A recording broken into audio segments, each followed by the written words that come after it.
I would ask our next moderator, Dr. Shoaib Akbar. He's an American fellow of American College of Cardiology and fellow of American College of Angioplasty. So please welcome Dr. Shoaib Akbar. He is Associate Director for Interventional Cardiology at Western Kentucky Heart and Lung.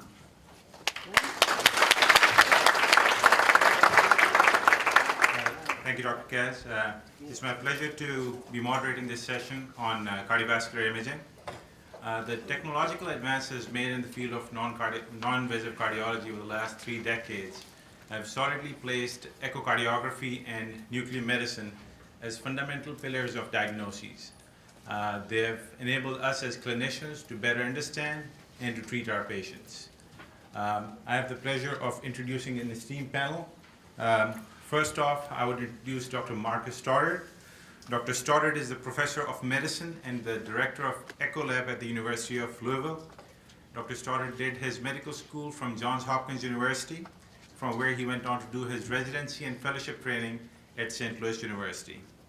He has been associated with University of Louisville since then and is nationally respected and acknowledged for his role and understanding in the field of echocardiography. He has authored numerous scientific papers and continues to serve on the board of board of directors for National Board of Echocardiography. As I have had the pleasure of being trained under him during my fellowship training, and I can honestly say that his enthusiasm for echocardiography, especially transesophageal echocardiography, is truly unmatched. He sets a very high bar for himself and has earned numerous Teacher of the Year prizes for his dedication to academic medicine. Please welcome Dr. Stoddard.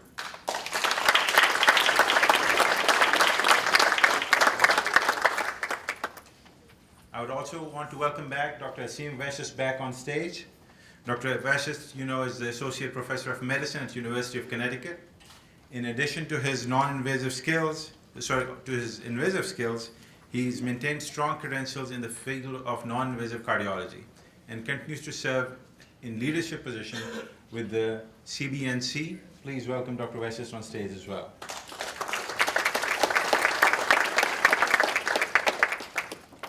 Our first distinguished speaker is Dr. Robert Hendel, and as a former student and mentee, I would like to invite Dr. Dawson to invite him on stage.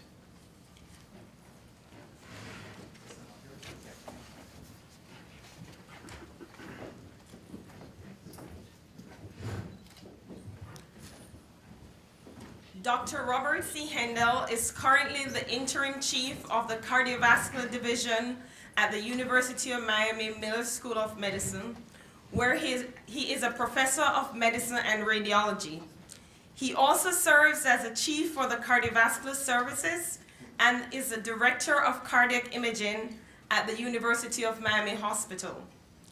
Dr. Hendel has served at the national level as a president of the American Society of Nuclear Cardiology and as a president of the Cardiovascular Council of the Society of Nuclear Medicine. He has also received the Herman Blumgert Award for Outstanding Service in Nuclear Cardiology. He has served on the Appropriate Use Criteria Task Force at the American College of Cardiology and has actually pioneered the implementation and evaluation of the appropriate use criteria that we use today. He also serves as a chair for the ACC-HA Task Force on Clinical Data Standards.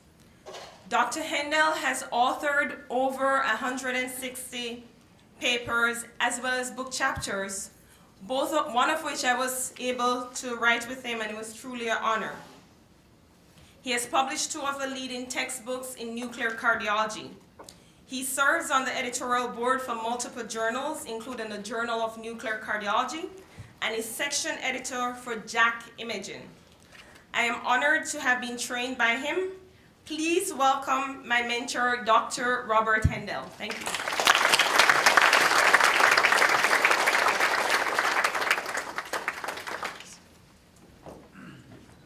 Good morning. I hope to live up to that. It's a pleasure to be with you, and it's certainly a pleasure to see Jackie and to see the wonderful community that she's settled in, and I wish her and all of you great success moving forward. Today is a special honor. I just wanted to plug a few things before I get started. First of all, recent years have taken me into a new place, and actually I've had the privilege of serving as a trustee of the American College of Cardiology. And being on the board has given me new insights and really wonderful opportunities, and especially with the ideas of visiting communities and countries. In fact, I'm leaving tomorrow evening to go to Russia to spread American cardiology and the spirit of collaboration. But I'm here also to carry a message to you all to be involved. This is a time that all of us need to be involved in cardiovascular medicine, not only in the implementation of what we do, but how care is delivered. With all of the changes going on in our country and healthcare reform, we need to be involved. And that's not just the physician community. This is technologists and nurses and administrators all need to be a part. I would encourage you to join the American College of Cardiology or other organizations to carry this forward. With changes of healthcare reform and MACRA, we need to be involved, and we need your help. So a commercial I gotta advertise first before getting on, because it's critical this time. So conferences are wonderful, but being engaged is the most important thing. As Jackie mentioned, I got my most recent notoriety with, or whatever you want to call it, with appropriate use criteria. I've had tomatoes thrown at me. I've had all sorts of issues. It's been a real ride, but I consider this a wonderful opportunity to come back to my roots. And today I'm going to discuss the prognostic applications of nuclear cardiology. And I really want to highlight the fact that it's just not about nuclear cardiology. It's really about how we take the paradigm of risk stratification and apply this to patients and how we can look at their care. It's not just that we have a procedure to do or some test to perform. It's like, does it really have meaning? Can we successfully assess risk by whatever means you do, and then apply our resources in a really meaningful way to improve the outcome of our patients? I'm going to focus in on nuclear cardiology and really SPECT alone. I'm not going to discuss PET today because I think there's such a learning lesson just looking at one modality and how it can evolve. And that doesn't mean that CT coronary angiography or echocardiography shouldn't be looked at the same way. Many of the same lessons can be learned. But I hope you'll see through this journey of how these kinds of technologies and techniques are critically important. Okay, first of all, before beginning, I just want to mention I do have a few disclosures, mostly as consultants for a few firms. I do not believe that these have meaningful contact or relationships with our talk today. So the basic idea here is risk stratification. Very simple, green and red, just like a stoplight. A low-risk patient, we should really avoid doing additional testing or therapeutic interventions. We keep the cost down, and everyone is very happy. Versus the higher risk patient, where we identify someone who has at risk for subsequent cardiac events. And this is where we want to employ a number of technologies or various therapeutic interventions, including revascularization, because this is where the money is. This is really where we want to make sure we look at those individuals and try to optimize care. Now, what is risk and where do we categorize? Well, it's all relative, and you can look at many different definitions, but the standard ones sort of evolve like this. That a low-risk individual is with a risk of subsequent cardiac events, usually meaning myocardial infarction or cardiovascular death, less than 1% annually. And a high-risk individual is greater than 3 to 5%, depending on your definitions, per year. So that's a pretty high event rate, and those are the ones that we really want to examine and try to provide better care. So why are we looking at nuclear cardiology and SPECT myocardial perfusion imaging specifically? What's the rationale behind this approach? Well, the identification of ischemia and the assessment of the physiologic importance of a specific lesion is really paramount to this whole discussion. We're looking really at physiology, and actually physiology, even more than anatomy, dictates subsequent outcomes. Nuclear cardiology provides the opportunity to look at the location, size, and severity of an abnormality, and again, assess risk based on those parameters, as you'll see in a moment. We can look specifically at events, and I like to focus in on hard events, meaning something you could truly quantitate, MI or death. You can count those.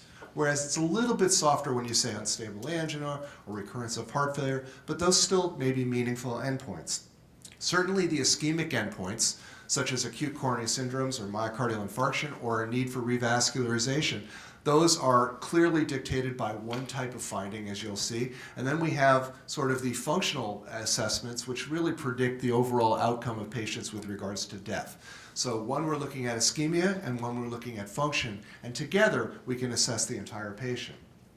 We also want to potentially look at the idea of functional recovery. If a patient is revascularized, will they get better? Will function improve? Will their outcome improve? And those are other aspects that nuclear cardiology through the decades has shown that it can be important. And finally, an impact on decision making. And this is really where the rubber meets the road. Can you alter what you're thinking, sort of that little triangle in a clinical decision support tree, of how that test or that opportunity is going to change what you do for that individual patient? So this is the only slide I'll show of images, but I'll tell you right now that this is a normal myocardial perfusion imaging scan. The top row represents the post-stress images. The second row in each area represents the resting images. These are normal. Based on this information, you could say that the prognosis of this patient over the course of the next year at least, and probably longer, is very good, and that there's a very unlikely rate that this person will have an event, even if you know the patient has coronary artery disease. And that's the value of risk assessment and prognostication. So summary slides such as this really show us in general what we're looking at. Green is good, red is bad. Green here shows that a normal study, again in 39,000 patients, so this is a fairly large examination, very, very low risk, 0.6% annual risk of subsequent cardiac events, as opposed to when there's an abnormal study. And I think you can see here that an abnormal study portends a much worse prognosis, increasing the risk about 7 to 10-fold. So clearly, just that simple dichotomy, good versus bad, really does start to give us an approach to how we can manage our patients. Now this is very complicated. This is the eye test for the back of the room, so I'm sure you can all read the rows. But what this is a meta-analysis of over 8,000 patients undergoing exercise-spec myocardial perfusion imaging. And the conclusions of the slide is that if you have a normal study, your outcome is really good. And in fact, if you look at the negative predictive value, the risk is, the negative predictive value is about 98, 99%. And the overall likelihood of sustaining a subsequent cardiac event in the next year is 0.45 based on exercise-spec imaging that is normal. Very, very good outcomes. So that should be reassuring to the patient and to you as the clinicians taking care of these individuals. Now, does it matter what radiopharmaceuticals? In the land of nuclear, we've had a number of different radiopharmaceuticals that have been developed, and the answer is no, because if you look at the scale, it looks like there's a difference in some of these curves. But if you look here at the axis, this is 100% survival, 98% survival, and the curves are barely any different whatsoever. So there's really no meaningful difference, so all of the tracers work about the same. What about with regards to the mode of testing? Well, here's a different story, and here's something a little different. We noticed years ago that patients who undergo exercise imaging overall do very well when the study is normal. I just showed you that meta-analysis. But when we look at pharmacologic testing, in this case with adenosine or dobutamine, as shown in this study that we published a long time ago, it shows that pharmacologic stress seems to be associated with a higher risk of events, even among those that have a normal study. Well, let me show you again a little bit more about this, and unfortunately the colors are a little reversed on this slide, so I'll have to ignore the legend. But if the study is normal, there's a very, very low event rate in patients with exercise nuclear cardiology testing, a little bit higher even among the normals, among pharmacologic stress testing. But if you look among the abnormal studies, very high risks in the pharmacologic stress testing patients. So what it says is that perhaps we're picking a higher risk population in general. And that makes sense, because if you think about the patients undergoing testing that need pharmacologic measures rather than being able to walk on a treadmill, it's an overall sicker population. So we know that they're going to be at higher risk in general. So I think that goes hand in hand with the results of these slides. Now, in recent years, we've tried to reduce radiation burden as well as establish a little bit more efficiency in our laboratories that do nuclear cardiology. And we've moved sort of quickly to a modality called stress-only imaging, where you only need one set of pictures. If they're normal, you're done with the test. If they're abnormal, then you do usually have to follow, not always, but usually have to follow with a test to look at the resting perfusion to see if an abnormality is reversible. But the concept of doing stress-only imaging is very important because it reduces radiation burden at least a third and sometimes a half of what a patient would receive. Much more efficiency in terms of enabling more patients to receive testing. So the question is, though, is it safe? And what's the outcome of a normal study with stress only versus the traditional way? Well, as you can see, these curves are just about identical. And these are from two different studies involving thousands and thousands of patients that have undergone stress-only imaging as compared with stress-rest. And the conclusion clearly is, if you have a normal stress-only study, your outcome is excellent. So this is a cry to start to consider this approach for patients. Maybe you don't always need to do both sets of images and both doses of radioisotopes. If it's normal, you're done, and patients have an excellent outcome. So how do we use this test in conjunction with other modalities, especially with, say, treadmill testing? There's a lot of parameters that we can obtain from treadmill testing. Exercise duration is extremely important, ST segment changes, and then there are other markers such as the Duke treadmill score, which combine the presence of angina and ST segment depression, as well as the duration of exercise. The problem is, even with this enhanced look at risk assessment using a Duke treadmill score, it still leaves a very large number of patients in the intermediate zone. You can see these numbers are higher than those that are categorized clinically as low or high. And within that intermediate zone, we can see overall that there's a variety of results that occur with the nuclear cardiology testing of a normal study, mildly abnormal in yellow, and red is a severely abnormal study. Well, if you have a severely abnormal study or a mildly abnormal study, your outcome is not very good, even in that intermediate zone. Whereas if you have a normal perfusion study, even at clinical intermediate risk, using the Duke treadmill score, your outcome is exceedingly good. So what this says is that this very large group of patients here in the intermediate zone can be further risk identified and stratified using the imaging data that you have, and that the Duke treadmill score, while it has some value, is not perfect and leaves a lot of patients in this intermediate zone. Now, is this incremental information that we're gaining, or is this something that you already knew based on your clinical data and, as I mentioned, some of the treadmill statistics? Well, the value of nuclear cardiology is it is indeed incremental. It's not something that you already know. So if you take a number of the markers, such as gender or exercise parameters or even coronary angiography, if you look at the addition of myocardial perfusion imaging, it adds to the global chi-square significant predictive value of who subsequently has events. And in fact, when you compare this directly to angiographic data, it is much more powerful in predicting events. It doesn't say disease, but it says subsequent events. So I believe there is dramatic incremental value about other information that you know. Now, very importantly, as I mentioned, I've been involved in appropriate use for a number of years, and it raises the question, are we doing some inappropriate tests, perhaps excessive testing in some areas? Sometimes we do perhaps under-testing, but I think the concern from a societal point of view is that we may be doing too much. And that raises the idea of, is there value that we're missing? Are patients that are being tested, say, inappropriately by the designation of appropriate use criteria still have abnormal tests? And the answer is clearly yes, they do. If we look at the overall abnormal test results, even when the test is deemed inappropriate, we can see somewhere between about 7% and 33% of those studies, for whatever definition, are termed abnormal. Well, that's very scary, because if you say you shouldn't do the test, and yes, the test results are abnormal, that may be dangerous. Maybe we're missing things and we're not helping our patients. Well, I think there's more to the story, because as we look down here, if you look at the event rates among those patients that have had inappropriate nuclear cardiology tests in terms of their prognostication, their event rates are quite low. And again, this includes a lot of pharmacologic stress testing, and compare that to the numbers over here where it was appropriately tested. I want to highlight this point because I think it's important. It does emphasize, I think, the value of appropriate use. And again, I'm going to wave that flag because it's really important to me. But I think appropriate use of our technologies is critical. One of my former fellows, Rami Dukhi in Chicago, published this, I think, landmark paper in Circulation a few years ago.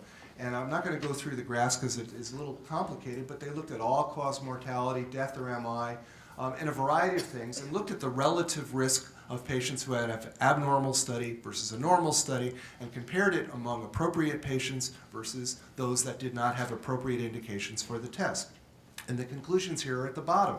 An abnormal myocardial perfusion study with appropriate indications clearly predicts major cardiac events in the next several years. So clearly demonstrates that prognostic value that I've been talking about. But importantly, when we look at the group of patients that have an abnormal perfusion study in the setting of an inappropriate indication, there was no risk stratification. In other words, it didn't help your management. It didn't really help decision making. They may have had some events, but it really wasn't predictive of what happened. So there's no real value. So what it says is that if you perform for appropriate use, you're going to get results that are meaningful and can help the patients. Well, I've been talking just in generalities of normal versus abnormal, but hopefully we don't really think of it that way. There's all sorts of gradations. There's a number of different risk factors beyond just the defect presence, the size and severity, multivessel distribution, whether or not it's reversible. Is there post-infarct ischemia? Or, is there left ventricular cavity enlargement, which I'll show you in a moment? Is that important or not? Lung activity? Is there LV dysfunction? All these things that you can get. Does this add incrementally beyond just the yes or no of an abnormal perfusion study? Well, going back a lot of years ago, this goes back several decades, certainly the size of the abnormality, in this case of vascular abnormalities, does portend a worse prognosis. The larger the defect, the worse the outcome. How many of you ever saw the wonderful movie called Godzilla? Okay, no one's going to put their hand up. No one's going to admit that, okay? If you remember the catch line of the advertisement for Godzilla. Say it? Size does matter, okay? So in nuclear cardiology, size does matter also. I'm not going to other implications on this one. Okay, so what about cavity enlargement? Cavity enlargement is something we do need to pay attention to, whether it occurs on the resting study or it's induced as a transient defect following stress. And if you look at this, it occurs and has a very high event rate of about 14%, whether the cavity is enlarged at rest, indicating perhaps LV dysfunction and a cardiomyopathy, or whether or not there's transient enlargement, such as with severe ischemia or multivessel distribution. The transient abnormalities portend a risk for myocardial infarction, and if we look at persistent abnormality in LV enlargement, that is associated with death and heart failure. And the overall risks of heart events is exceedingly high when these findings are present. So this is an important parameter and should be reported, and we as clinicians need to pay attention to the presence of cavity enlargement, whether it's stress-induced or even at rest. Now, what about when cavity enlargement occurs in the setting of normal perfusion? I'm sure many of us have struggled with this for the years. What does this mean? Well, the reality is I still struggle with it, and I don't know really what it means. We have 3 unpublished papers that we can't get published because everyone's fighting over it and no one wants to admit. But I'll show you what I think is reality. So this is a study from a few years ago indicating that cavity enlargement following stress, transient ischemic dilation, whether you have it or you don't, in the setting of normal images, seems to be associated with no worse outcome. In other words, in the absence of a perfusion defect, this enlargement of the cavity has no predictive value. Well, a lot of people are upset with that because they say, well, maybe it's balanced ischemia, which is way overstated and stated many, many times that that's the cause. And I think I personally agree with this, but I think there's some nuance that we need to pay attention to. And that's shown in a study published a couple of years later. And I would highlight the center panel here that patients with diabetes or coronary artery disease, the presence of cavity enlargement, even in the absence of perfusion defects, was associated with worse outcome. So if one of those factors is present, then it really is meaningful. When it's not, there's no difference. And I think that kind of nuance is the kind of thing we really need to pay attention to, the collaborative assessment of risk based on other factors. So I do believe that we have to pay attention when we see cavity enlargement to say, well, this person may have increased risk even in the absence of perfusion defects, but I think this is an important distinguishing factor, diabetes or the presence of known coronary disease. Now, what about other factors? Even when the study looks normal, is there other things that we can consider in terms of risk? And the biggest one is EKG changes, especially during pharmacologic stress. Does this identify a patient at somewhat increased risk? And I think the answer is yes here. Surprisingly, we see that overall the low-risk patients, even again, this is a normal study, but has no ECG changes, it's a low risk, but a normal study with EKG changes is a higher risk. So we do actually identify that on our reports and say that although there are no perfusion abnormalities, this person may be at increased risk because of the electrocardiographic changes, but that has to be consistent with the standard definitions of ST segment depressions that we usually use for stress. What about function? Well, we all know that myocardial function is very important in LV function, and EFs less than 50% or 45% are critical in terms of looking at the overall outcome of our individuals. This is a supplemental piece of information that we gain from gated SPECT every time. When we see a moderate or mildly abnormal study or a severely abnormal study, the incremental value of assessing ejection fraction is there. So that's a very, very important finding, and again, that should be reported and looked into. So when the EF is reduced of less than 45%, clearly that individual, in the presence of an already abnormal study, has further risk that we've identified, and again, needs more consideration for things like revascularization. Now, I talked first about general studies, and then we got into some of the specifics that we can get and some of the other markers, and it's incrementally valuable. What about subpopulations? Well, the subpopulations are also important. It's not just all comers. We have a number of different categories of patients that have been looked at. And again, this is the kind of paradigm that we should take from nuclear cardiology and look at other diagnostic and prognostic tests in the same way to make sure that all areas of the population fit. Well, we can't do everyone, and maybe perhaps with big data and precision medicine we're going to get a little better at this, but I think this is an important idea to look at. So for example, following myocardial infarction, John Mamarian a number of years ago published a trial called the INSPIRE trial, looking at the perfusion defect size or the amount of ischemia, and was able to identify in the post-infarct patient that those patients with the most residual ischemia, such as you see here, were at the highest risk over the course of the next year. Well, this should be a shock to absolutely no one. Of course they are. If they have a lot of ischemia after an infarct, they're going to have a higher risk. But it's nice to be able to quantitate it and identify what types of risk. So perhaps an individual did not go for intervention, which would be unusual these days, but there may be some other compelling reasons that perhaps they didn't go to the cath lab. You could stratify patients in the current era and identify those. Perhaps if there's no ischemia left, then that person's overall at good risk and you can medically manage them. On the other hand, if they have a high ischemic burden, then we need to say, well, let's look at this, and they should go to the cath lab indeed.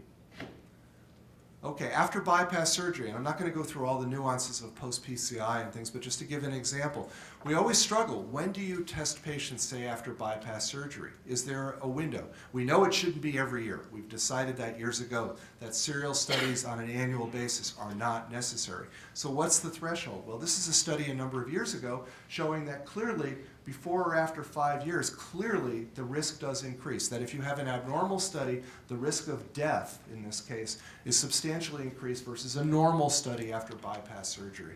Now, does it say that perhaps more than 5 years is more predictive? Yes, it does.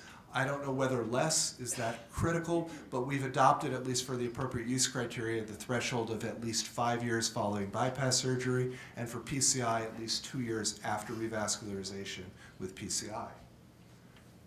Preoperative risk assessment, something that is done very, very commonly. I'm sure all of you are engaged in doing this all the time. Nuclear cardiology has been in this arena, and in fact, when I was a fellow, I did my first papers on risk assessment in the preoperative setting.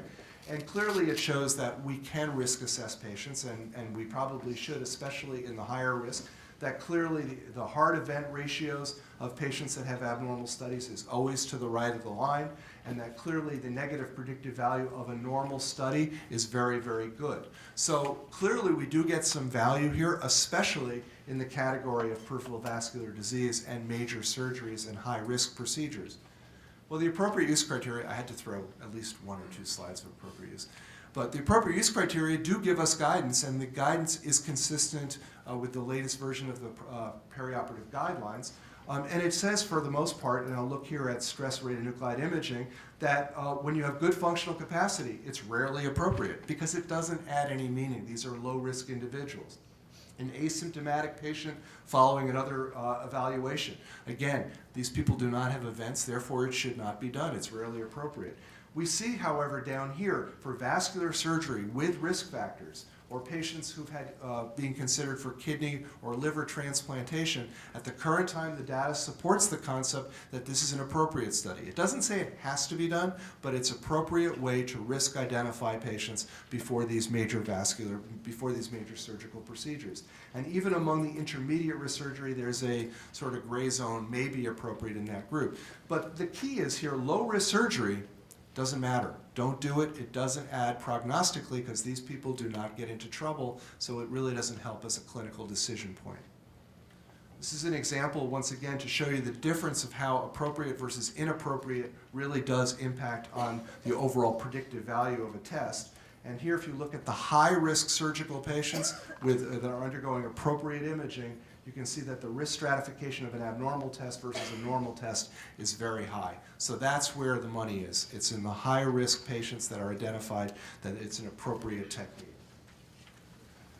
Viability. I'm going through very quickly. Can we identify viable myocardium, and does it matter? I'm not going to get into the debate of the Stitch trial. Perhaps you guys will want to pick on me on that, but I hope not. But for the most part, this is a meta-analysis that looks at multiple different modalities, including dobutamine stress echocardiography, PET imaging, and nuclear cardiology testing. And basically, it says if that you find no viable tissue, then revascularization in that individual does not help. So it's not going to be meaningful. However, if there's viable tissue, then medical therapy alone without revascularization is associated with a very high event rate, very high death rate, as compared to a reduction of that when these individuals undergo revascularization. So what it's doing is it's risk stratifying patients for potential viability, and then if you act on that, the benefits are seen only in the patients with myocardial viability. So there's a lot of controversies here, but these data are not controversial and clearly show that at the very least we can risk stratify individuals. At the other end of the spectrum is acute chest pain. I know we have a talk a little later today about acute chest pain. Just to give you a little bit of the information, again, not necessarily diagnosis, but prognosis for someone who comes to the emergency room with chest pain. Can you do a resting myocardial perfusion study and assess the risk of that patient? Perhaps the best way to look at this is if the study is normal, can you send them home and not worry about it because they're at low risk? And the answer is yes. Now, I'm not saying this. There's a lot of studies here, and many of them have been done in thousands of patients. The negative predictive value in the setting of an emergency room study, arrest, is exceedingly high. You can have a high degree of confidence. Now, I'm well aware of the CT literature, but that's not what the hat I'm wearing today. The CT literature is very robust, and there's a lot of information there. But nuclear cardiology does add, especially perhaps when a CT cannot be performed. This is from Jim Udelson's work. We were talking about him a few minutes ago. Jim and I did a study that was published in JAMA a number of years ago showing that if you employ this strategy of a rest perfusion study versus usual care, you will decrease admissions. Now, I think that resulted in about a $68 savings. And everyone, well, so what? $68. Okay. The reality was that you came up with a confirmed diagnosis, and $68 times roughly 10 million patients that are in that setting in the emergency room. Now, we can't apply all of it, but there's a lot of money here. So it actually does translate into some real dollars. So it's a strategy. It's not commonly employed, but it certainly can risk identify patients. Now, different populations of patients, I'm going to go very quickly as the time is running out. Can you use this prognostically in a variety of different settings? These are all different categories of patients. Just very quickly, risk stratification has been shown among the obese patients between a normal and an abnormal perfusion study, identifying those that have subsequent bad outcomes. Or we can look at different races and different ethnicities, and clearly shows that among African Americans or Hispanics, we get the same type of risk stratification when a normal study, mild, moderate, or severe, and portending the subsequent outcomes. So it is independent of ethnicity and race. What about age? Well, it's been dissected pretty clearly over the years in age too. These are relatively small trials, all of which have shown prognostic value when applied to the elderly population. A normal study still associated with a far lower risk than an abnormal study, than a normal study. Renal failure, very important. A lot of questions came up about the safety, especially with regadenoson in the setting of renal population, and clearly among this population, very high relative risk rates with an abnormal study, identifying not only disease, but the impact of the disease on outcomes. And then diabetics. The DIAD study goes back a number of years ago. It's a critically important study performed by Franz Walkers and company, and it showed that a lot of these patients who were completely asymptomatic, that were all diabetics, had perfusion abnormalities. And among those perfusion abnormalities, the concern was raised, is this a population at risk? Well, at the end of the day in the study, it basically said that really not much was independently predictive. Only an abnormal SPECT was predictive of autonomic dysfunction. Most of the routine clinical and biomarkers were not predictive of those patients that had an abnormal study. But the conclusions of DIAD was that DIAD really did not identify patients at risk. Well, some of us had major problems because in order to qualify for the DIAD study, you had to have a completely normal electrocardiogram. So you're dissecting out a very selected group of diabetics, not encompassing all of them. So be careful about how you apply the DIAD trial to all of your diabetics. And in fact, if we look at the overall outcome of diabetics, they're different than patients that are non-diabetics. As you can see from Gary Heller's work and Geary, diabetics, even with a normal study, appear to have a worse prognosis than non-diabetics. It's not a huge difference, but it does say that perhaps the disease may be more progressive, more rapid, and that the warranty period for a normal perfusion study may be different among diabetics than among non-diabetics. Well, diabetic women, though, identify a real high-risk population, and when they have a normal study, as shown by Dan Berman and colleagues, when there's an abnormal perfusion study, especially in women, these are the highest risk group, even more so than men. So we can see, first of all, that there is a relative increase as we get worse on our prognosis, on the scan itself. The more severe studies are certainly worse, but the diabetic woman is at the highest risk. So that identifies perhaps gender differences. And we have seen certainly the potential use of nuclear cardiology for gender differences. Again, incremental value in this population of almost 1,000 women. And again, incremental value regarding how severe the abnormalities are in predicting subsequent specific events. Well, because of this information, we embarked on a trial a number of years ago called the Women's Trial. This was a very large multi-center study involving about 824 women at multiple sites across the U.S. And what this study did was compared regular stress testing to stress testing with myocardial perfusion imaging and looking at outcome. And we had intended to look at a very high-risk population, and I'm sure my colleagues will attest to this, that when you start a trial, sometimes you don't know what you're going to get. We thought we were going to have moderate or high-risk women. We ended up having all low-risk women in the study. So now what we can say is that among a low-risk population, there is no benefit of performing nuclear cardiology as compared with exercise testing. We had tried to look at a high-risk population, didn't quite work that way, but I think this is still very valuable information. So if you have a woman who's at clinically low risk, she does not need to have a nuclear cardiology study. Inducible ischemia is very important. I've got just a few more slides to show you, I think, the value, and this is perhaps one way that you can stratify what therapeutic intervention you want to do. Dr. Hakamowicz showed us years ago that it was important to consider the size of the defect, and if you drew a line here, which is at about 10%, you can see that the overall risk of sustaining subsequent events is exceedingly high with medical therapy once we exceed that 10% mark. So the larger the defect, the worse the outcome when treated medically. However, if those patients are treated with surgical revascularization or intervention in the cath lab, the risk is overall dropped, even at the very highest risk and highest amount of ischemia. So this sort of pivot point says at around the 10% myocardial ischemic risk, that's when we need to start to consider whether or not revascularization should be performed or medical therapy. Well, that brings us to courage. Most of us try to ignore courage. I have the courage to present a slide on courage. Courage was a comparison of optimal medical therapy versus optimal medical therapy plus PCI.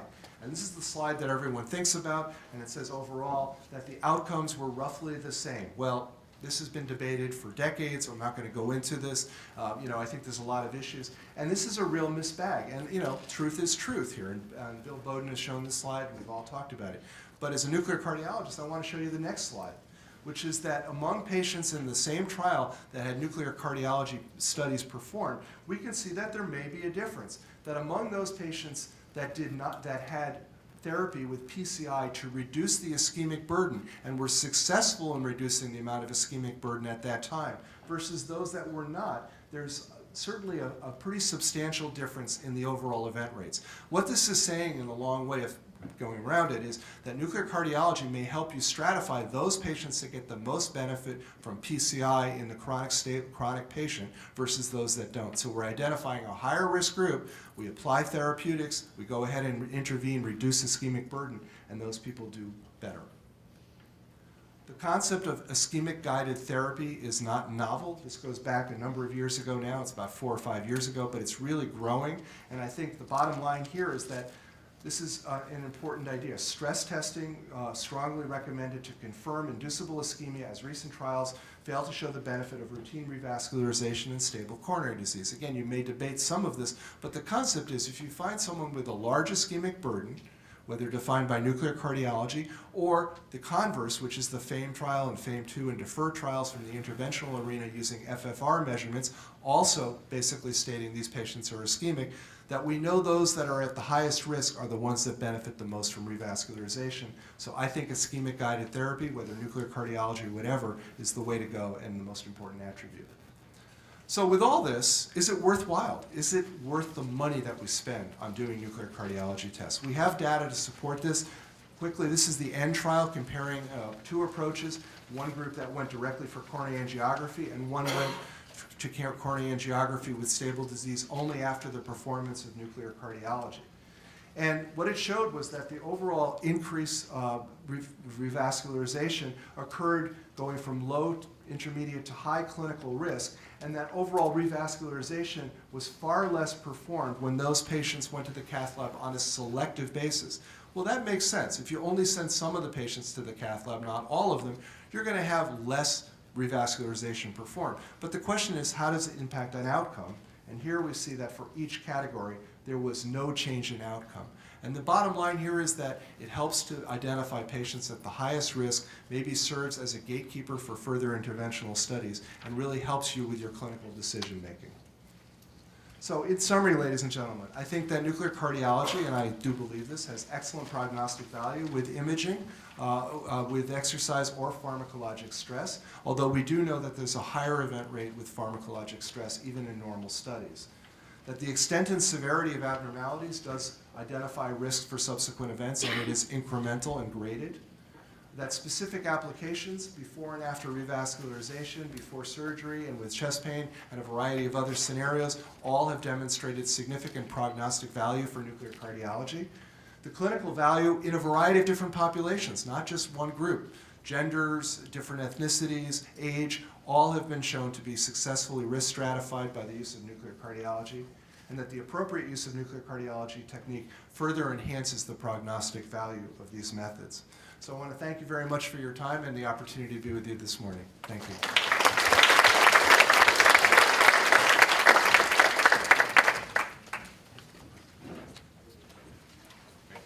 Thank you, Dr. Handel, for that excellent comprehensive talk.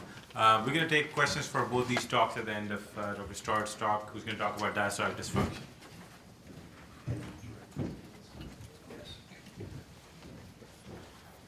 Thank you very much. I have no disclosures for this talk, other than that I am an echomaniac, so this is an echo talk. And you know, the world of diastolic dysfunction leading on to diastolic heart failure is a very interesting one. And we know that diastolic dysfunction, when you have heart failure, portends a very poor prognosis. So trying to get an accurate diagnosis would seem theoretically important. And what happens a lot in the echo lab is that we see more than what I think commonly we talk about in terms of the stages of diastolic dysfunction, stage 1, 2, 3, and 4. And I wanted to introduce some of that today, my thoughts about that. But first of all, stepping back and looking at where we are, and then going forth to bring you to the knowledge about what we're using now with strain technology to know that there's a whole lot of different diastolic dysfunction entities that we see.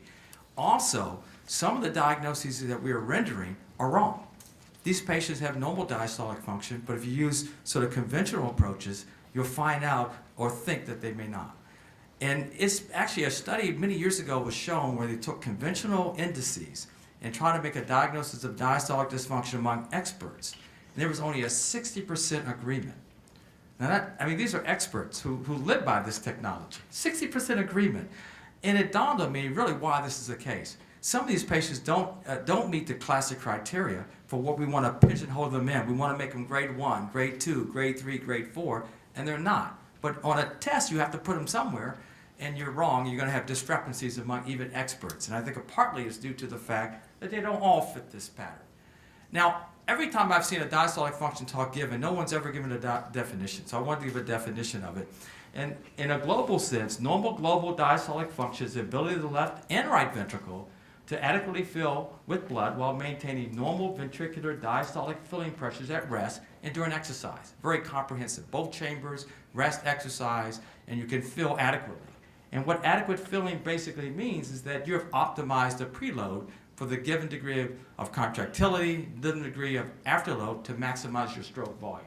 So once you can fill in this manner without elevating pressures and optimize stroke volume, that's normal diastolic function. When something else goes wrong that doesn't meet this criteria, you have to do it under higher filling pressures, which are the normal ones I've put on this slide for you. That's a form of diastolic dysfunction. But you know what? It's much more than that.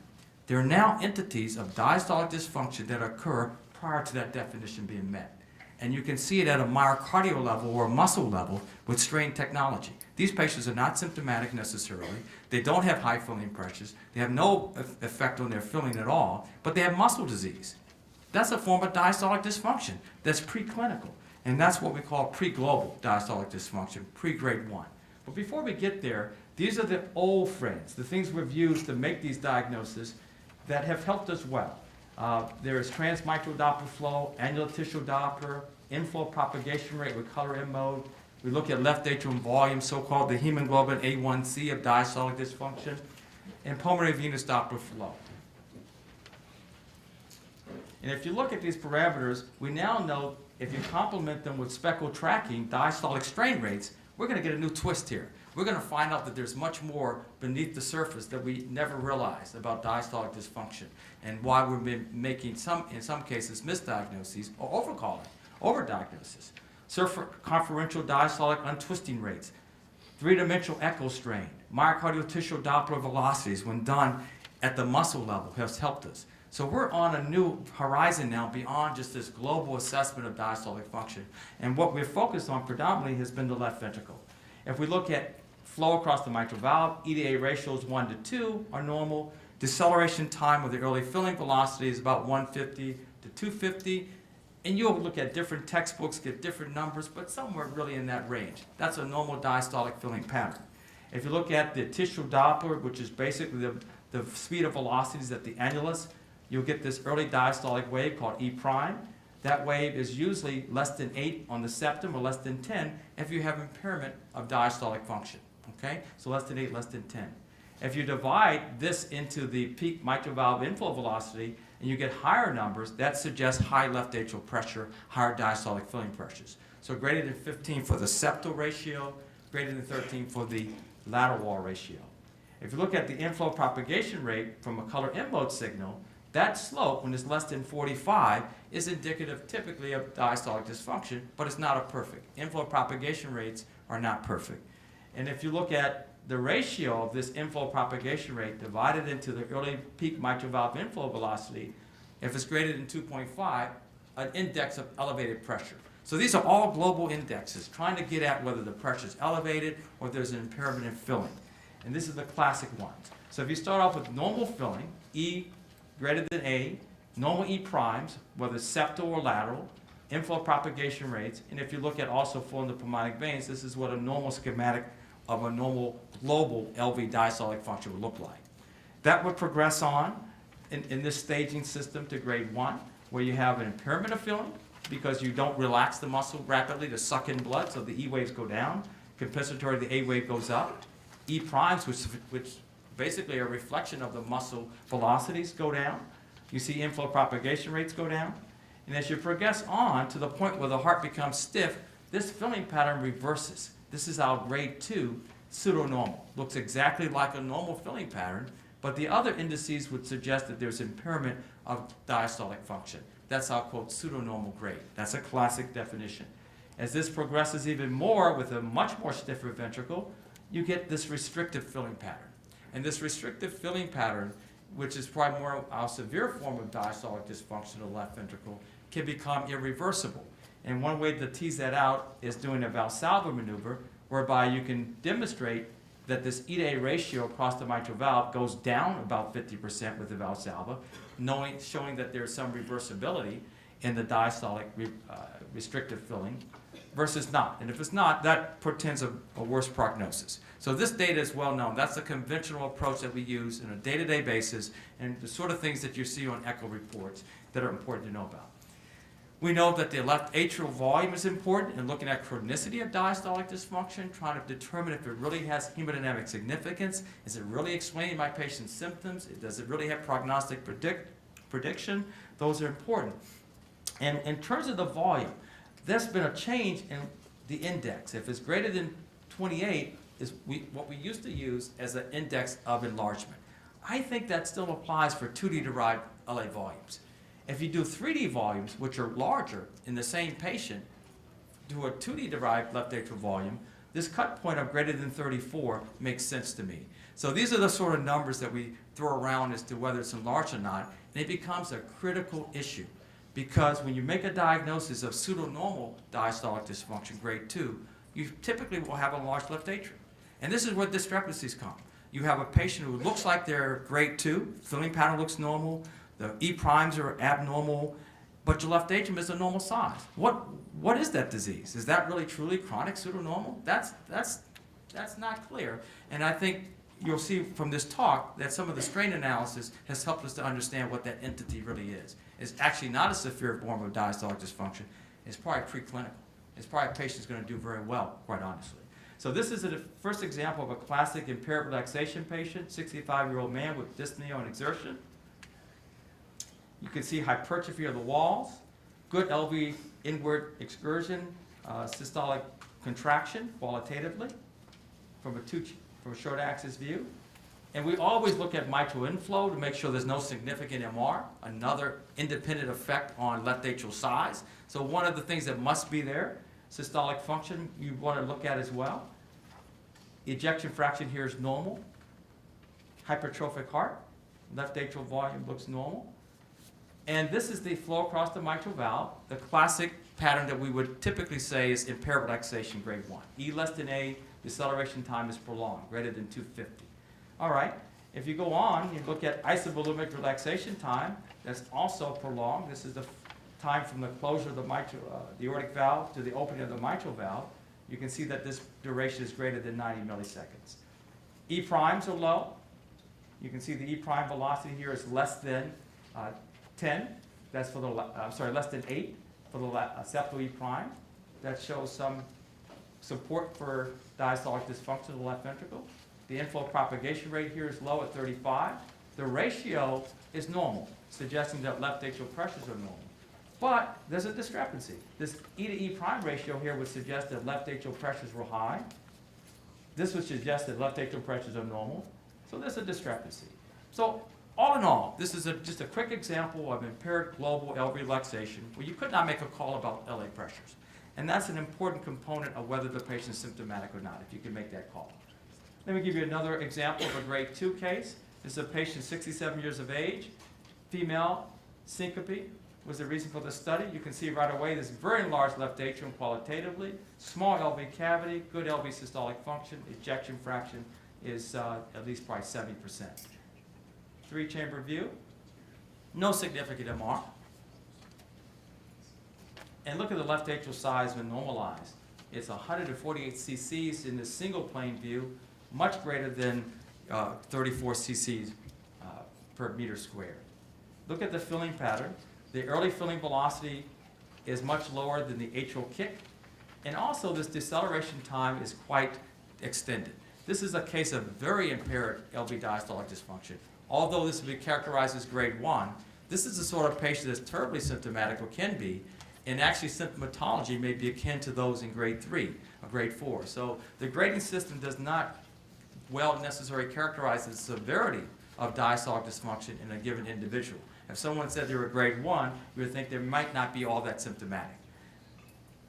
If you look at the E primes in the same patient, confirming that they're low, confirms that you have impairment of relaxation in the muscle. This is from the lateral and septal annulus. And you can see that they're less than 8 for the septal annulus. And the E to E prime ratios are confirmatory that there's increased left atrial pressure. So this is a type of grade 1 diastolic dysfunction, but it's much more than that. It's a patient who has, because of the elevated left atrial pressure, does have increased LA size on that basis. So grade 1 diastolic dysfunction can well be quite symptomatic. Here's another example of a 39-year-old female with fatigue. That's the reason for the echo. Good LV systolic function. Two-chamber view. Good in all segments. Good ejection fraction. No significant mitral regurg to explain the left atrial size. And 3D gives you a better rendering of the left atrial volume, a better characterization of the chronicity of diastolic dysfunction. So we have gravitated to using that on as much as we can in appropriate cases where that's an important distinction between the severity or chronicity of the diastolic dysfunction. All right, take a look at this. So this E is less than A, ratio less than 1 would suggest diastolic dysfunction. But in point of fact, the question would be, is this really diastolic dysfunction? Many would have called this grade 1 diastolic dysfunction, E less than A. But in fact, this is a patient who actually has normal diastolic function. If you look at the E primes, they're normal. This is the lateral E prime, greater than 10, it's 15.9. The ratio is normal, no suggestion of elevated left atrial pressure. E prime in the septum. I do them independently, I don't average them, I just let each one tell me a story. And even on the septal E prime, this is normal, as is the ratio. Inflow propagation rate is also normal here. The ratio is not greater than 2.5, no suggestion of elevated left atrial pressure on the color in mode. So this is a patient who looked like they could have impaired relaxation, would have been characterized wrong. One of these experts may have characterized it differently. This is a patient who has actually normal global relaxation.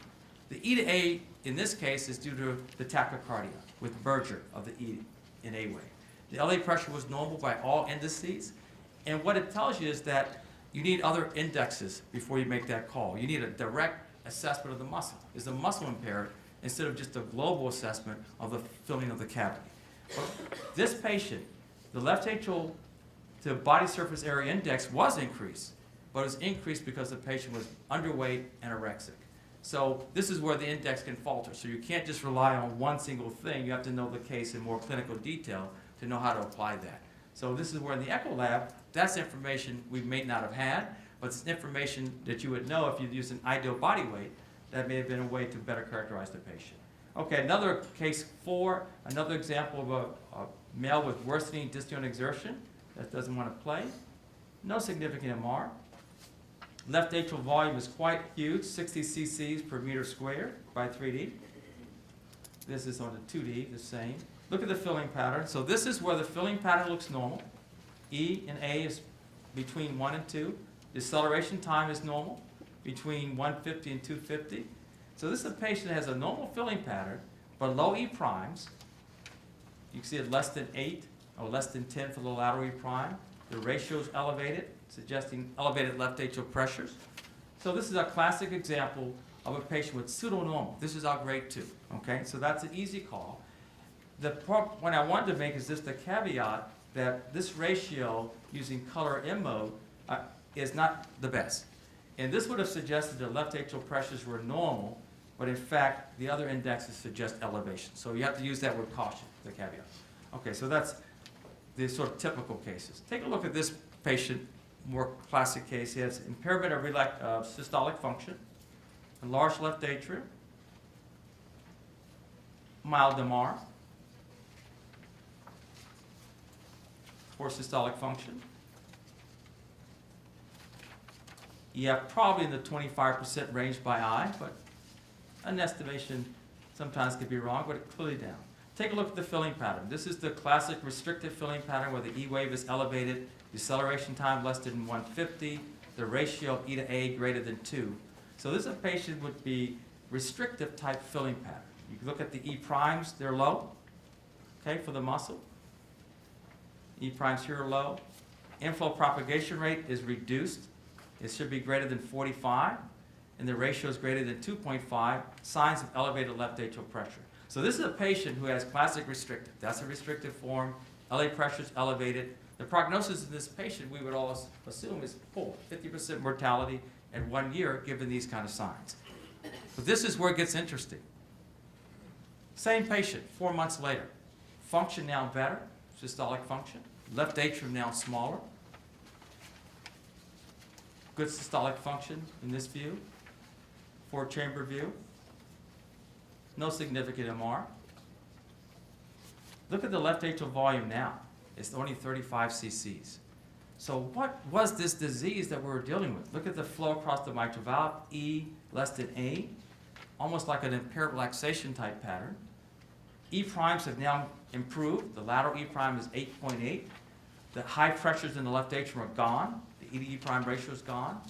And it's consistent for the septal E prime as well, as it has improved from the baseline.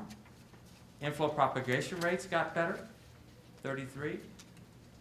So this disease we saw early on that we call a grade 4 or grade 3 to 4 restrictive disease was an acute process. It wasn't one of these chronic processes. This patient had impaired global relaxation on follow-up. Pressures became normal. Prognosis is not that horrible prognosis that we would have thought early on. Maybe a patient with myocarditis, I think was the call. But this was acute restrictive. None of the guidelines take into account whether the process is acute. When it's chronic, the guidelines work. When it's acute like this, in terms of prognostication, they don't work as well. And so this is where you need to look at the left atrial size. The left atrial size in this patient, if you looked at it early on, was actually normal. So this is where left atrial size becomes critical when you're trying to make a call that this is grade 3. So this would have been a discrepancy. Was this really a grade 3 form of diastolic dysfunction from the conventional parameters or not? Because the left atrium is normal. Well, this is a new disease then. This is acute restrictive. So acute restrictive is one then new call. It's reversible particularly. Prognosis may not be as dire. That is not taken into account with the classic standards that we use, grade 1, grade 2, grade 3, grade 4. There's other ones. There's pre-global LV diastolic dysfunction, and this is a disease that precedes impaired relaxation or grade 1.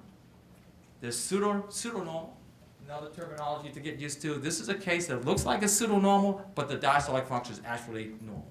There's other explanations for what you're finding. But if you look at it on an echo, you may call pseudonormal grade 2. It may have nothing to do with care. It may have nothing to do with patient symptomatology. You just misdiagnosed it, and the patient labeled as diastolic dysfunction and never has it. Never had it. Okay? We'll take a look at a few of those. And these are some others, too, that come to mind. So with this echo toolbox that we now have, we can get at these entities. We don't have to make these misdiagnoses if we take it a step further, where we look at the muscle mechanics. And that's where strain, diastolic strain, and 3D is emerging to help us add to our conventional parameters, particularly when the left atrium doesn't follow in a pattern that we would think would make sense for the type of diastolic dysfunction we think is present when there's a discrepancy. We can go on to look at the muscle itself and make a more direct diagnosis of diastolic dysfunction of the muscle. So let's look at this. And all I'm mostly going to cover is longitudinal strain and just a quick statement about the others. So this is the new twist. So the new twist is that we need to look at the muscle to make a diagnosis or confirm diastolic dysfunction. Looking at global parameters gets you in the ballpark, but you may be wrong. Your discrepancy rate is going to be higher, and you're going to misdiagnose things. You're going to call diastolic dysfunction when it wasn't there, and you're going to undercall things as well. You're not going to see the pre-global states. This is what a strain curve looks like. This is from a two-chamber view. This is the rate of change in length of these segments. And there's 6 segments actually depicted along all these curves. This little dotted line is the average rate of change in this segment length over time. So this is systolic change, where it's getting shorter. Diastolic, where it gets longer. And this is the peak rate during filling. This is the peak rate of lengthening during early isovolumic relaxation. Okay? So you have these two parameters during these longitudinal strain analysis that we can look at diastolic function of the muscle. Individual muscle segments as well as the whole segments combined. So in early diastole, typically this particular early diastolic strain rate is usually 1.3 or greater. Okay? When it's less than that, that's a direct finding that the muscle is impaired, independent of flow pattern, independent of anything else. And this parameter goes progressively down as diastolic function gets worse. So characterizing whether it's mild, moderate, severe diastolic dysfunction becomes much easier if you look at the direct effects on the muscle. And this is from strain analysis. This is early diastolic strain rate during the isovolumic relaxation time. Very useful because it's less dependent on load, less dependent on left atrial pressures. So you get probably a more precise measurement of diastolic function. Same patient, 4-chambered view. You can see a similar flow muscle wall motion in both those views. 3-chambered view, isovolumic, early diastolic strain, and this is just the early diastolic strain rate after the mitral valve is open. And you can see that this number is greater than 1.3. This is a normal pattern. Okay? And as you would expect in a normal person who has normal diastolic function, all the global parameters should also be normal. E to A, inflow propagation, E primes, left atrial size, and they work. Okay? So that fits, just helps to go along with it. So this is the first disease I want to bring to your attention. Pre-global LV diastolic dysfunction. What we mean by pre-global is that it comes before grade 1. It's a more sensitive detection of diastolic dysfunction, right? It's no longer left atrial pressures are not up, the patient may not be symptomatic, but they have disease from the diabetes, hypertension, and it's an early form of myocardial diastolic dysfunction. You have normal abnormalities in regional strain, with or without abnormal tissue Doppler imaging abnormalities. And these patients are often preclinical. There's no global diastolic dysfunction. So just like I showed you, all the global parameters, including ejection fraction, there's typically no LVH or normal. The EDA ratio is normal, deceleration time is normal. And what you see then is this evidence of muscle disease based on the strain analysis. And left atrial size should be normal. So if you had a patient who came to your lab who had normal E and A flow, but E primes were low, most people call that pseudonormal, grade 2, more severe form of diastolic dysfunction. Particularly if the left atrium is normal size or is large for another reason, you may attribute the left atrial enlargement to the diastolic dysfunction that you've diagnosed, say, with an E prime being low, but in fact you overdiagnosed it. You haven't looked at the muscle to confirm that. And so this is a form of pre-global whereby you can misdiagnose a more advanced form of diastolic dysfunction. You have to go a little deeper to know that this is or is not a potential explanation for symptoms or potential impact on prognosis. Here's a patient, for example, who has normal filling, has normal ejection fraction, the left atrial size was normal, and you can see if you do diastolic strain rates, there's some heterogeneity in the muscle. So some muscle segments are impaired, the one segment is normal. Overall, there's a decrease in the relaxation of the muscle. So this is a form of pre-global. It precedes the more advanced form that's going to lead to left atrial enlargement in and of itself that's going to necessarily manifest in symptoms. This is a pseudo-normal example. This is a case where you think there's significant diastolic dysfunction. You're treating the patient based on that diagnosis as EF is normal. You think you have the right diagnosis, and you're absolutely wrong. You've missed it. The patient has something else explaining their symptoms. It has nothing to do with the diastolic parameters, because really the patient has no diastolic dysfunction. You made a mistake. And this is where typically the left atrium is normal size. You may have left atrial enlargement, but it's on another basis. But you have normal flow, because that's what you see with pseudonormal. It mimics grade 2. And if you look at muscle mechanics, the diastolic function of the muscle is normal. They don't go together. So this is a case where if you look deeper, take a look at this example. Severe biatrial enlargement, normal ejection fraction, normal flow across the valve. You would typically think of pseudonormal right away, right, as a cause of all of these parameters, patients in sinus rhythm. If you look at, though, the diastolic function at the muscle level, it's normal. These early diastolic strain rates are greater than 1.3 for almost all of the segments. In this case, there's slight reduction in E prime. So this is a patient whose actual left atrial enlargement was on another basis. Had nothing to do with diastolic dysfunction. It was not due to diastolic dysfunction. Pseudonormal was not the case. It's pseudonormal, okay, if you want to coin that terminology. Pseudo-restrictive, it occurs in that way too. These are more profound cases where it looks like it's restrictive diastolic dysfunction, grade 3, even grade 4. You think the symptoms are on that basis, and it may not be. And this is where typically the EDA ratios are large, are greater than 2. You have enlargement of the left atrium. That's part of the restrictive things we've come to accustomed to seeing.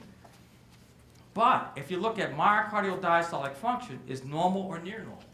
They don't go together. There's something wrong. The muscle is not explaining the findings you see on a global level. And so if you do it, if you stop short, you may make a misdiagnosis. Let me show you some examples.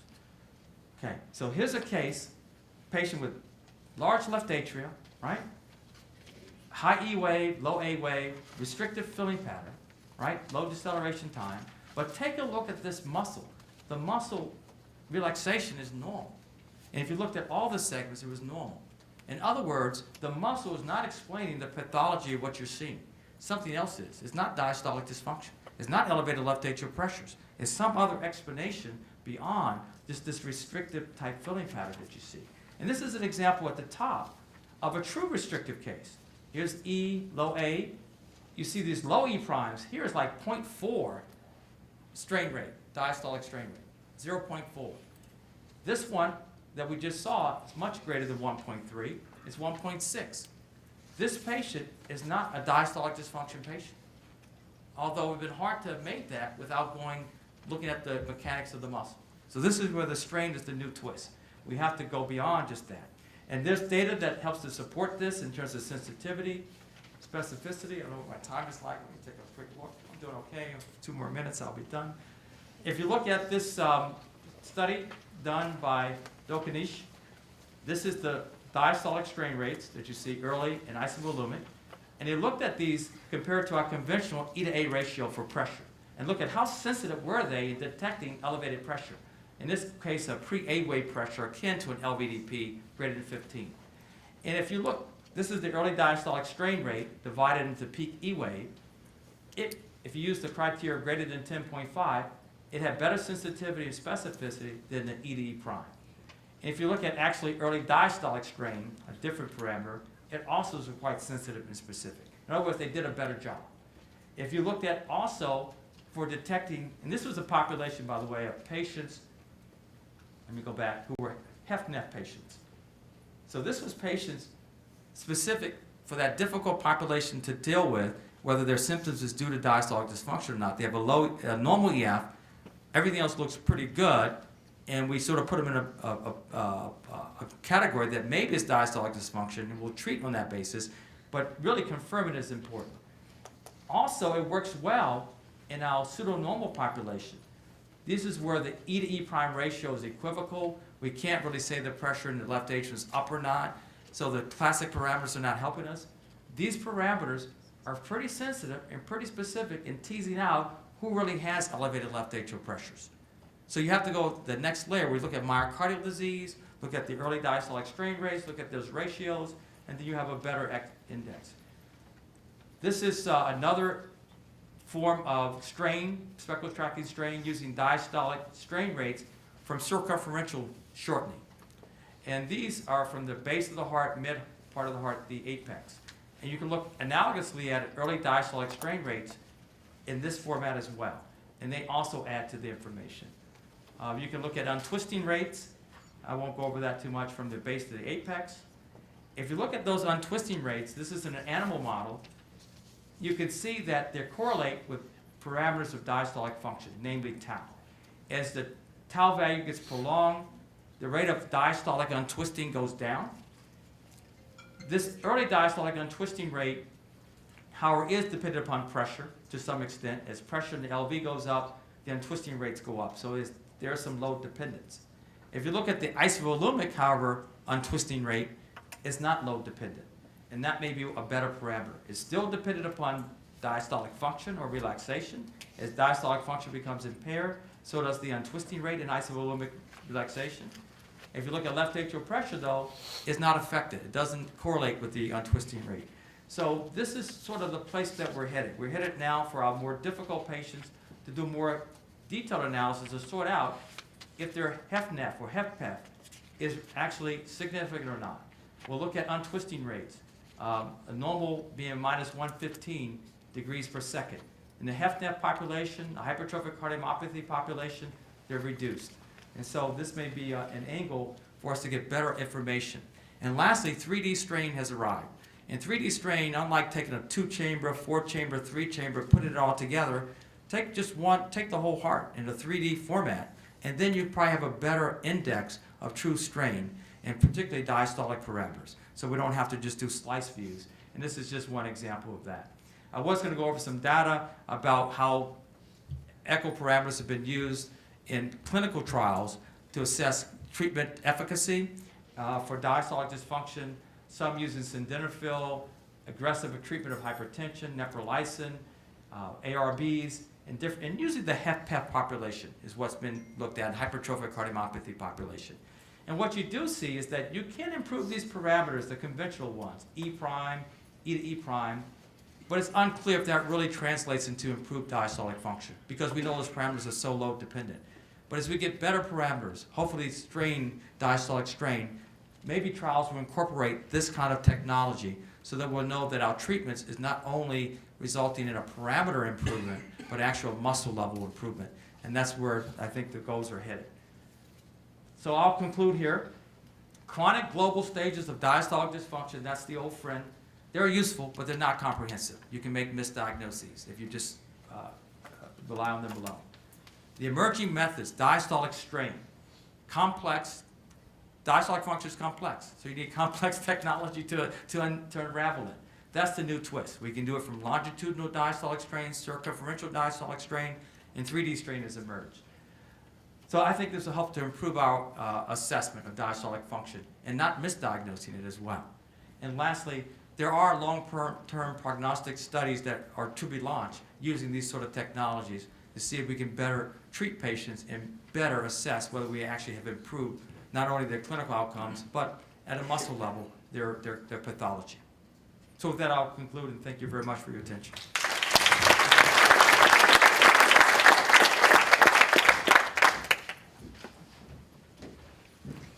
Thank you, Dr. Starrett. I'm sure everybody got a glimpse of how enthusiastic he's about echocardiography. We are open for questions. I have a question for Dr. Starrett to start up front. A lot of our patients have arrhythmias, most commonly atrial fibrillation, and obviously they have diastolic dysfunction. With the old friends that we have, or with the newer friends, is there a new modality to assess diastolic dysfunction in those patients? Yeah, the atrial fib population is a challenge, remains a challenge for assessment of diastolic dysfunction non-invasively. But deceleration times tend to still work, so we still use that. Inflow propagation rates can be helpful, so those global indexes are still useful. And yes, they've looked at it for myocardial diastolic strain rates. There's variability, but that parameter still works in the AFib population. So you can get at the muscle level closer to know that what you're seeing is the diastolic dysfunction. And also, the degree of impairment of those early diastolic strain rates are at a relative degree of impairment of diastolic function.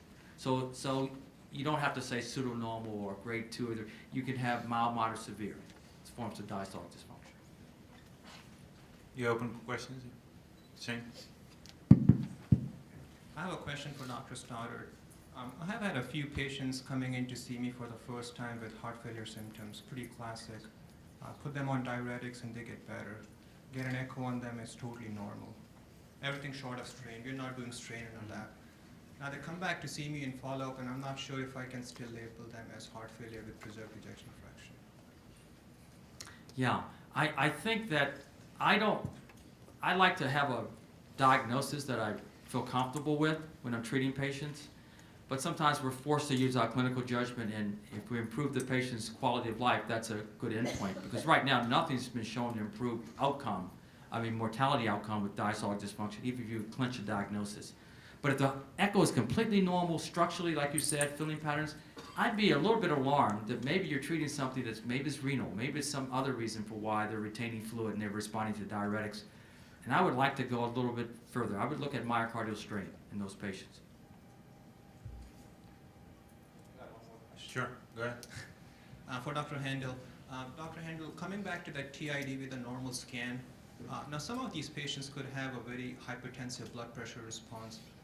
When I see that, can I say that the TID is most likely from hypertensive response and not from balanced ischemia, even if they have underlying coronary disease or diabetes?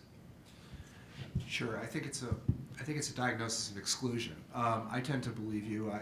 As I mentioned, I'm not so sure of the value of transient cavity enlargement in the setting of normal perfusion. I think we've now seen that it's very controversial. But I agree, especially in the setting of hypertensive responses to exercise, where we know we're probably sort of limiting the overall subendocardial blood flow in that area. So it may be syndrome X, it may be just, a hypertensive response, but I think you're much more likely to see that. And again, the cavity itself may not be enlarging. What you're seeing is just a reduction in the flow at the most subendocardial levels. So I agree. I think you have to weigh all of the clinical factors in that setting, but I would tend to say let's just move on, treat blood pressure, and see how things go. I probably would not do anything further. Do we have any other questions?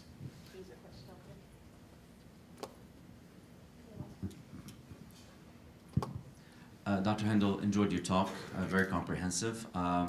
And for a simple interventional cardiologist, it was going very, very well. I like the red and the green, and the green was 0.6 annual event rate, and the red was 5.9. And then the ischemic burden slides with the viability and the Hakamovich trial. And it was going very well until you showed us this slide where if you applied the filter of appropriate use criteria, or the modifier, all of a sudden the slide shows that if you had a large reversible anterior defect that was sort of applied to a patient in a way that is inappropriate by the appropriate use criteria, it loses its usefulness or predictive value. So how do you reconcile the data where, red and green is very, very clear, but the filter of appropriate use criteria sometimes can modify that? I'm not sure I completely agree. I didn't show an anterior wall defect that was Well, large. So I think, whenever we look at populations, you can always go and say that, this is the generality and there's individual. Appropriate use criteria are not meant to be the end-all and be-all. We still require physician judgment. It doesn't cover every cases. And like guidelines, they're to help us, and sometimes we have to deviate from that.